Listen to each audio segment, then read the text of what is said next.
बोलो विष्णु भगवान की जय। एक बार की बात है, त्रेता युग में त्रिकुट पर्वत अपनी सुंदरता के लिए प्रसिद्ध था। यह पर्वत अपने 3 शिखरों के कारण त्रिकुट कहलाता था। पर्वत के चारों ओर हरियाली थी और वहाँ बहने वाली नदियाँ इनकी शोभा बढ़ाती थी। इस पर्वत के पास एक विशाल और पवित्र सरोवर था। सरोवर का जल निर्मल, शीतल और जीवनदायी था। इस सरोवर में विविध प्रकार के जलचर और पशु पक्षी रहते थे। इस सरोवर के पास एक विशाल हाथी अपने परिवार और झुंड के साथ रहता था। वह हाथी शक्तिशाली और गौरवशाली था। उसके झुंड में नर, मादा और छोटे बच्चे शामिल थे। सभी जल की शीतलता का आनंद लेने के लिए इस सरोवर के पास आते थे। हाथी झुंड का मुखिया था और वह अपने झुंड की रक्षा के लिए सदा सतर्क रहता था। एक दिन हाथी अपने झुंड के साथ सरोवर के पास पहुंचा। वह गर्मी से परेशान था और जल में स्नान करना चाहता था। झुंड के सभी सदस्य सरोवर के निर्मल जल में प्रवेश करने लगे। हाथी ने जल में प्रवेश करके अपनी सूंड से पानी को उठाया, स्वयं पर डाला। उसके बच्चे खुशी खुशी पानी में खेल रहे थे। सब कुछ शांत और आनंदपूर्ण चल रहा था।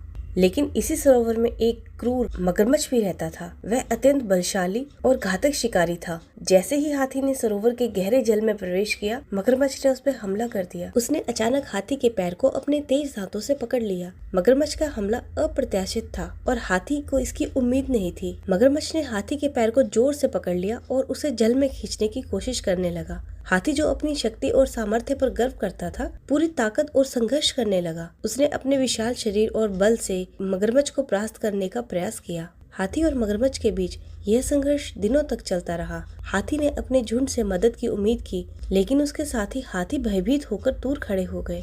कोई भी मगरमच्छ की शक्ति और आक्रमण से लड़ने का साहस नहीं कर पा रहा था। हाथी ने अपने बल और धैर्य से मगरमच्छ की पकड़ से बाहर निकलने की कोशिश की, लेकिन मगरमच्छ ने अपने दांतों से हाथी के पैर को इतनी मजबूती से पकड़े रखा था कि वह निकल नहीं पाया। धीरे धीरे समय बीतता गया और संघर्ष महीनों से लेकर वर्षों तक खिंच गया। हाथी का शरीर कमजोर होने लगा। उसका बल और धैर्य समाप्त हो रहा था। संघर्ष के दौरान उसे यह समझ आ गया कि उसकी अपनी शक्ति और प्रयास मगरमच्छ से मुक्त होने के लिए पर्याप्त नहीं है। जब हाथी ने महसूस किया कि वह अपनी शक्ति से इस संकट से नहीं बच सकता, तो उसने भगवान की शरण लेने का निश्चय किया। वह सरोवर के जल में डूबा हुआ था, लेकिन उसकी भक्ति और विश्वास अडिग थे। उसने अपनी सूंड में एक कमल का फूल उठाया और उसे आकाश की ओर उठाकर भगवान विष्णु को पुकारा। हाथी ने गहन भक्ति और करुणा से कहा, हे भगवान विष्णु, मैं आपकी शरण में आया हूँ। मेरी रक्षा कीजिए। मेरी शक्ति समाप्त हो चुकी है। केवल आप ही मेरी सहायता कर सकते हैं। हे सर्वशक्तिमान, कृपया मेरी पुकार सुने। हाथी की इस प्रार्थना में सच्ची भक्ति और समर्पण था। यह आवाहन सुनकर भगवान विष्णु, जो अपने भक्तों की हर परिस्थिति में रक्षा करते हैं, तुरंत उसकी सहायता करने के लिए आ गए। भगवान विष्णु ने अपने वाहन गरुड़ पर सवार होकर त्रिकुट पर्वत के सरोवर में आगमन किया। उनके दर्शन से सरोवर का जल पवित्र हो गया। पूरी प्रकृति में अद्भुत ऊर्जा का संचार हो गया। भगवान विष्णु ने सुदर्शन चक्र का उपयोग करते हुए मगरमच्छ का वध किया और उसे हाथी के पैर से अलग कर दिया। मगरमच्छ मर गया और हाथी को मुक्ति मिली। भगवान विष्णु ने हाथी को अपनी कृपा से आशीर्वाद दिया और उसे जीवन दान दिया। ऐसे हैं भगवान विष्णु।